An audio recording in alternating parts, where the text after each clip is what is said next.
Avenu shalom aleichem. Avenu shalom aleichem. Ini parah banget sih teman-teman. Jadi lagu Avenu Shalom Aleichem ini salah satu lagu tradisional favorit orang-orang Yahudi. Avenu Shalom Aleichem. Avenu Shalom Aleichem. Lagu ini juga biasa dinyanyikan atau diputar di bandara-bandara Israel saat menyambut para pemukim ilegal Yahudi dari luar dan baru masuk ke Palestina untuk ikut dalam operasi pembersihan pembantaian etnis di tanah air Palestina. Shalom aleichem. Avenu shalom, shalom, shalom aleichem. Bismillahirrahmanirrahim. Assalamualaikum warahmatullahi wabarakatuh. Alhamdulillah wassalatu wassalamu ala rasulillah amma ba'd. Teman-teman, alhamdulillah kembali lagi bersama saya Muhammad Hussein di Gaza, Palestina. Setelah sekian lama nggak bikin konten, untung mungkin bisa tahu alasannya ya, karena kurang sehat. Ini sudah lebih dari 2 minggu mungkin ya. Mohon maaf kalau kurang bisa memberikan informasi baru kepada teman-teman semua.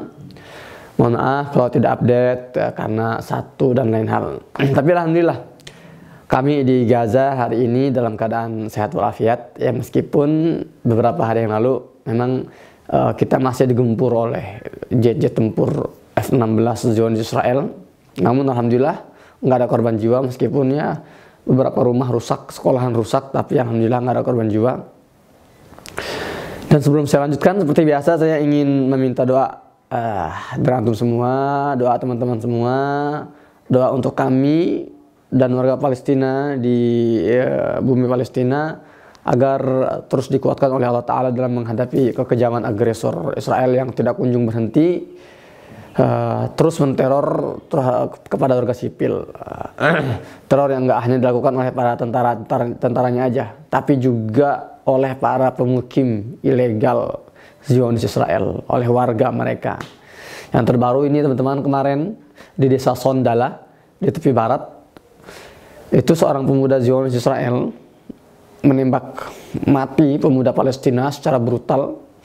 Ya, ditembak menggunakan senjata api, menghujam peluru tajam ya ke tubuhnya beberapa kali sampai akhirnya meninggal di tempat.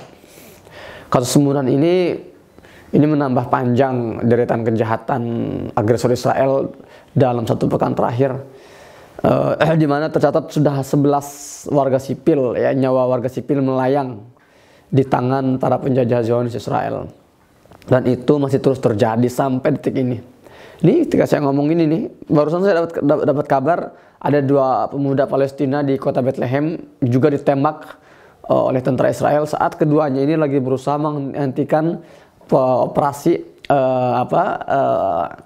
kegiatan tentara Israel yang sedang membuldozer sebuah sekolahan ya di wilayah Bethlehem. Kita doakan teman-teman, semoga para korban Allah golongkan, Allah masukkan sebagai para syuhada, digolongkan sebagai para syuhada dan diganjar dengan surga terbaik insyaallah. Untuk yang terluka kita doakan semoga cepat sembuh, dan untuk keluarga yang ditinggalkan semoga Allah berikan kekuatan dan kesabaran ekstra. Baik teman-teman, langsung ke konten hari ini. Jadi kemarin saya mendapat sebuah link video TikTok di grup keluarga. Nah, pas saya buka ternyata ya masih seputar pondok pesantren Az-Zaitun yang lagi viral di Indonesia. Tapi kali ini bukan tentang keanehan barisan sholat Idul Fitrinya atau gaya azan ya yang lagi rame diperbincangkan, bukan. Itu sudah banyak yang bahas kontroversi hal-hal itu ya. Tapi saya kaget di video yang saya lihat itu bikin saya geleng-geleng tuh. Pimpinan Ponpes Az-Zaitun, namanya tuh salah Panji Gumilang, dia mengajak ratusan jamaah yang hadir dalam masjid loh, di dalam masjid area Ponpes itu bersama-sama melantunkan salam yang nggak biasa. Bukan cuma cara penyampaiannya ya yang nggak biasa, tapi juga salamnya itu bukan salam yang biasa kita ucapkan, tapi salamnya orang-orang Yahudi Israel. Ya, salam Yahudi Israel yang sering dinyanyikan oleh orang Yahudi, ya namanya itu Avenu Shalom Aleichem. Kita lihat cuplikannya ya.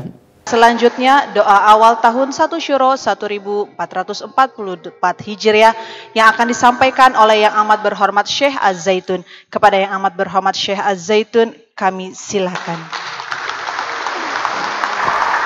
Teman-teman, saya sering dengar sih kepada yang terhormat, kepada yang kami hormati. Tapi untuk kali ini saya baru dengarnya ada sebutan kepada yang sangat ya, terhormat atau sangat berhormat, Syekh Az-Zaitun.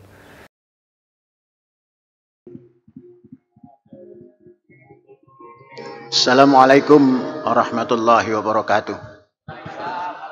Bismillahirrahmanirrahim. Asyhadu an la ilaha illallah wa asyhadu anna Muhammadar Rasulullah. Saudara-saudara dan seluruh yang hadir yang kami muliakan. Saya mengajak saudara untuk mengucapkan salam yang tidak assalamualaikum saja. Sambil kita bernyanyi. Saya rasa yang hadir walaupun tidak terlalu pandai, tapi bisa bernyanyi. Kita ucapkan pada sahabat kita, Havenu Shalom Aleichem. Havenu Shalom Aleichem itu bahasa Ibrani, cuman dia nggak sebutin, dia nggak tahu kenapa alasannya. Saya ketika mendengar ketika dengar lagu ini, saya langsung kenal, oh ini bahasa Ibrani, karena saya belajar bahasa Ibrani di Gaza, saya bisa bahasa Ibrani di Gaza. Havenu Shalom Aleichem itu kalau bahasa Arabnya ataina bi assalamualaikum, tapi bahasa Ibrani gitu loh. Dalam bentuk bernyanyi. Silakan berdiri. Ikuti nada dari syekhnya. Semua saya minta berdiri. Karena ini satu syuro. Ya, yang atas, yang bawah, ayo kita menyanyi. Supaya tahu Havenu Shalom ya. Havenu Shalom Aleichem. Havenu Shalom Aleichem. Havenu Shalom Aleichem. Havenu Shalom Shalom Shalom Aleichem. Havenu Shalom. Nah gitu ya. Mari kita mulai. 1, 2, 3. Havenu Shalom Aleichem. Havenu Shalom Aleichem. Havenu Shalom Aleichem. Havenu Shalom Shalom Shalom Aleichem. Havenu Shalom Aleichem. Havenu Shalom Aleichem. Havenu Shalom Aleichem. Havenu Shalom Shalom Shalom Aleichem. Ya sudah. Oke, ini parah banget sih teman-teman. Jadi lagu Havenu Shalom Aleichem ini salah satu lagu tradisional favorit orang-orang Yahudi yang biasa dinyanyikan di hari Jumat malam Sabtu. Biasanya setelah mereka pulang dari melakukan ritual Talmud ya, ibadah mereka di sinagog-sinagog Yahudi mereka. Havenu Shalom Aleichem. Havenu Shalom Aleichem. Havenu Shalom Aleichem. Havenu Shalom Shalom Shalom Aleichem. Nah, lagu ini juga biasa dinyanyikan atau diputar di bandara-bandara Israel saat menyambut para pemukim ilegal Yahudi dari luar dan baru masuk ke Palestina untuk ikut dalam operasi pembersihan pembantaian etnis di tanah air Palestina. Teman, saya jadi kepo gitu loh dan cari tahu video-video lawas yang pernah saya lihat. Sampailah saya lihat ada di sebuah video yang menunjukkan ternyata banyak para santri-santriwati Ponpes Zaitun itu yang ternyata sering atau kerap melakukan pertunjukan seni ya, menari, menyanyi dengan latar lagu-lagu kebangsaan Yahudi. Artinya ini bukan pertama kali gitu loh. Maka saya wajar gak sih kalau saya jadi bertanya-tanya gitu kan, ada apa antara Zionis Israel dan kontroversi di Ponpes Az-Zaitun? Apa rahasianya? Ya karena ya terkait nyanyian lagu kebangsaan Yahudi di masjid, ya bagi saya ini sudah melampaui level penistaan ini. Ini ngeri banget, gila banget teman-teman. Ini harus ditindak dan diusut gitu loh. Bagaimana sih sebuah bangunan masjid loh. Ini rumah Allah, bait min buyutillah, dijadikan tempat untuk melantunkan salamnya orang-orang Yahudi. Bangsa dan agama Yahudi yang Allah sebut dalam surat Al-Fatihah, Allah sebut dengan predikat apa? Al-maghdubi alaihim, orang-orang yang Allah murkai. Dan saya panas yang melihatnya, saya di Gaza melihat itu terjadi di Indonesia gitu loh.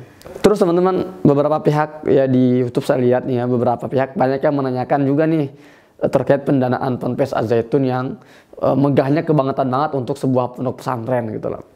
Nah, kalau melihat fenomena benang merah antara Az-Zaitun ya dengan Yahudi dari yang tadi sudah kita lihat saksikan, apa tidak menutup kemungkinan ya? Ini pertanyaannya, apa tidak menutup kemungkinan salah satu donatur terbesarnya adalah Israel? Ini bukan tuduhannya, ini pertanyaan dan ini berdasar. Ya, nyanyian Yahudi di dalam masjid Indonesia, negara dengan penduduk Muslim terbesar di dunia. Ini nggak bisa dibenarkan sama sekali dengan alasan apapun, termasuk alasan toleransi. Apalagi terlihat juga di video tadi itu ada itu wakil Bapak Bupati Indramayu, tapi sekarang udah mengundurkan diri ya, artis Luki Hakim ya, itu sempat jadi wakil bupati dan itu hadir dalam acara satu syuro di Masjid Az-Zaitun itu gitu loh. Artinya kan dia kan presentasikan pemerintah. Nggak cuma itu aja sih teman-teman, di salah satu wawancaranya Pak Panji Gumilang ini juga pernah terlihat ya cara berpikirnya itu sudah tercemari oleh racun Zionisme gitu loh. Dia setuju akan berdirinya negara Zionis Israel di Palestina. Dia juga setuju Indonesia harus membuka hubungan diplomatik dengan Israel. Ya, saya lihat itu video-videonya gitu loh. Ngakunya saya bermazhab Soekarno, tapi kok gerak-geriknya nggak sejalan dengan prinsip Bung Karno yang jelas menyatakan dengan tegas ya dalam wawancaranya tahun 67, selama kemerdekaan Palestina belum diserahkan kepada rakyat Palestina, orang-orang Palestina, selama itulah kami Indonesia berdiri menentang penjajahan Israel gitu loh. Biasanya orang-orang semacam Pak Panji ini akan berkilah, ngeles loh, Palestina kan udah merdeka, buktinya udah ada kedubesnya di Jakarta, udah ada pemerintahannya, udah ada hubungan diplomatik dengan Indonesia dan sebagainya gitu. Yakin itu definisi kemerdekaan yang diyakini oleh Bung Karno dan para pendiri bangsa Indonesia.